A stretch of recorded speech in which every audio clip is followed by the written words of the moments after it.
So I'm sure many of you guys grew up going to Sunday school, going to church, and everybody remembers in Sunday school the story of Samson. And I remember this as a younger kid. They gave out these coloring pages, and it was literally like Arnold Schwarzenegger, just a big old muscle bound dude, with a big luminous hair from when Delilah was trying to get him to tell the source of his strength. And we remember that. We see the story, right? We've seen those.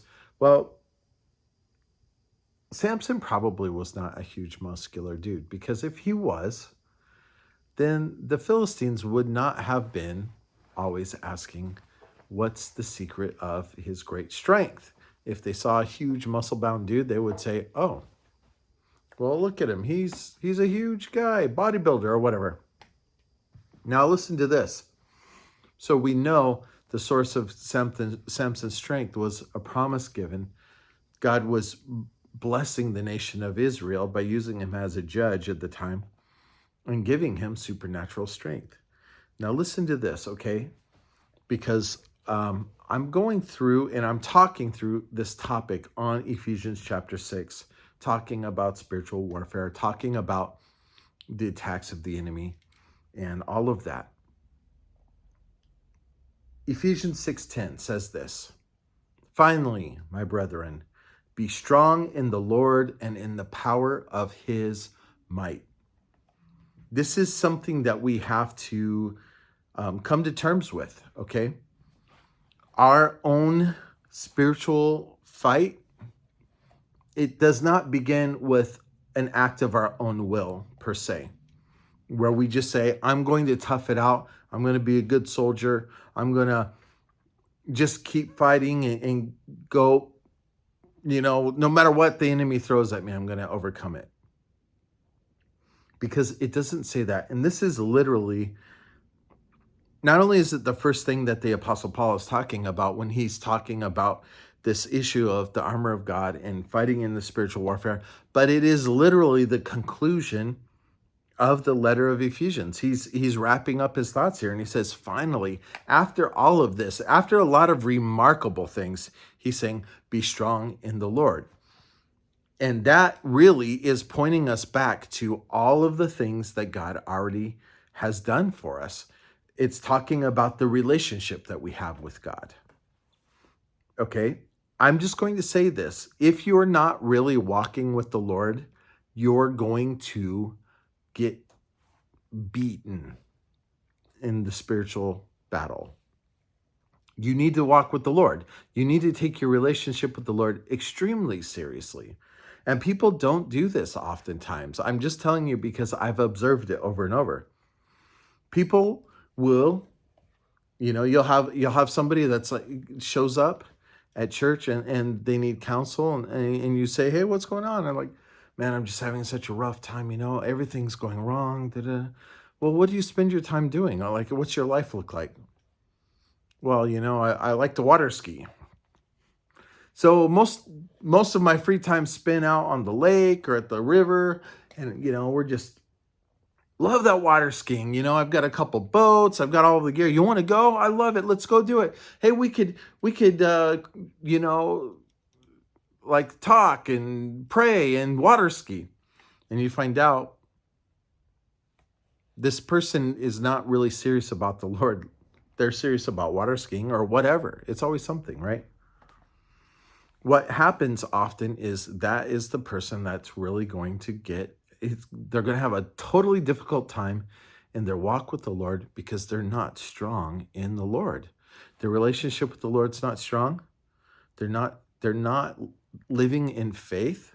They're not walking in faith.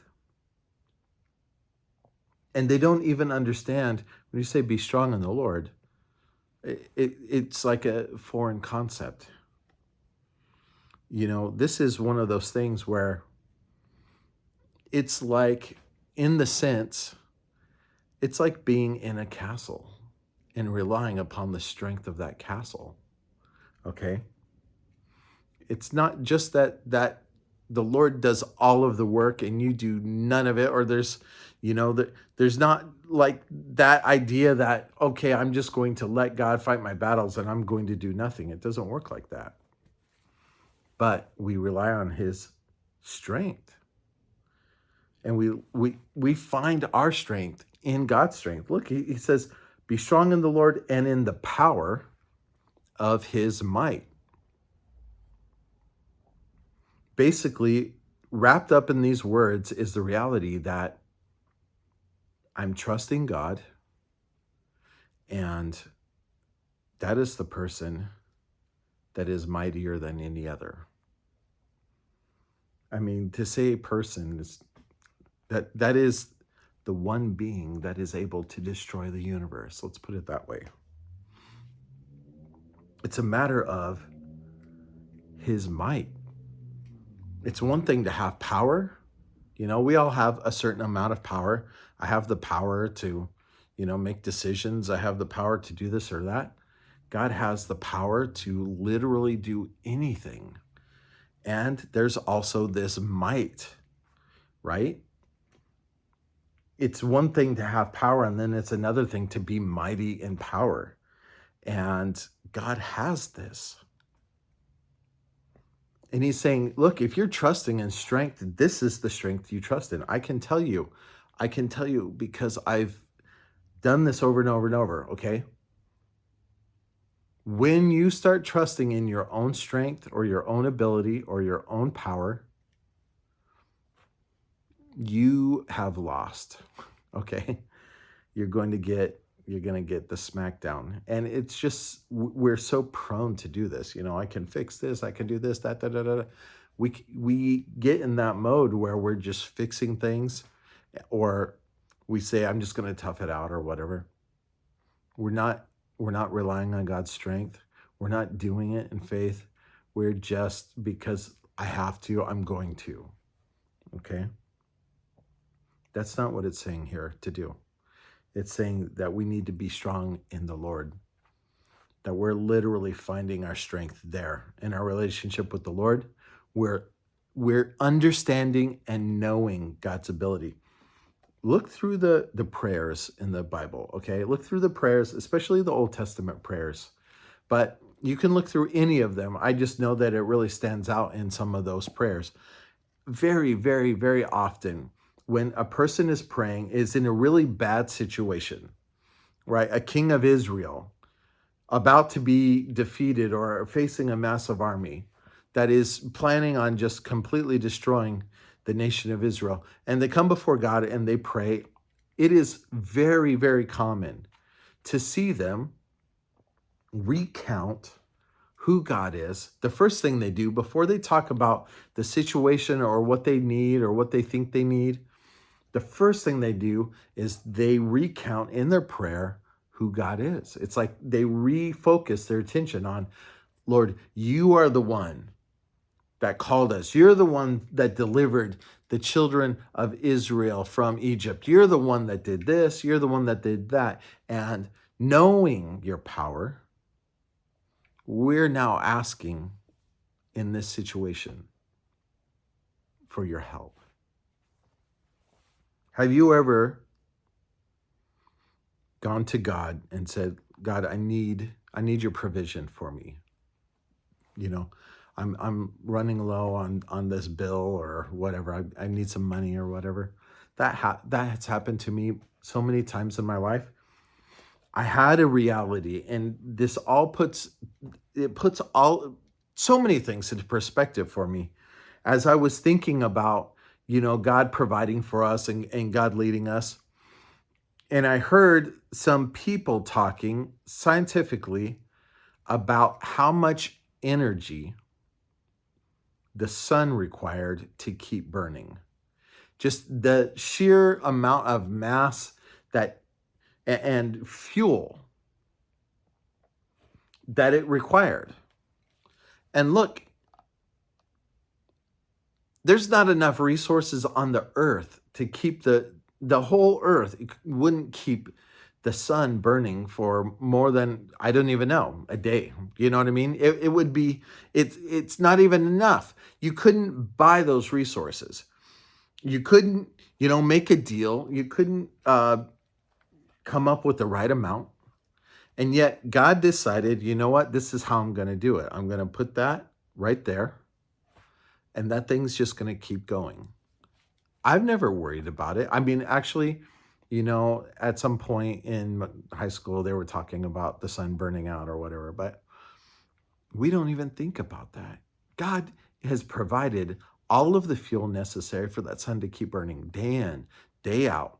I mean, literally, an unimaginable amount of fuel is required.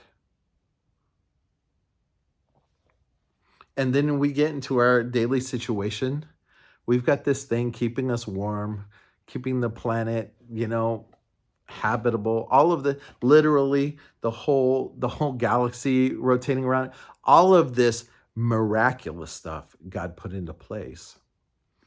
And then we're like, man, I need $100. I'm just short on this money. I need it. And in a sense, it's because we've forgotten that God is the one that can do that. I remember the first time I bought a car and I had a car payment and thinking, what if I lose my job and then I can't pay this? What happens then? What about my credit score? I was worried about all of that stuff. And I was not in that place where I was trusting God. Well, I mean, I basically had to just reconcile it and say, okay, Lord, keep this from happening if it needs to not happen. Or direct it, lead me, give me wisdom and all of that. We're in this place, man. God has provided, he's provided riches, right? Riches. And we need to be strong in who he is. We need to come to the realization of who he is and put our trust in that strength and understand that in him, not only is he strong, he has power and he has a might. He's able to defend us. He's able to, intervene in our lives and work powerfully. So that's Ephesians chapter 6, verse 10. It's a powerful verse. When you're thinking about spiritual warfare and you're going through spiritual warfare, it's always good to be reminded about who God is and to remember that he's the one that is going to get us through these battles. We cannot do this alone.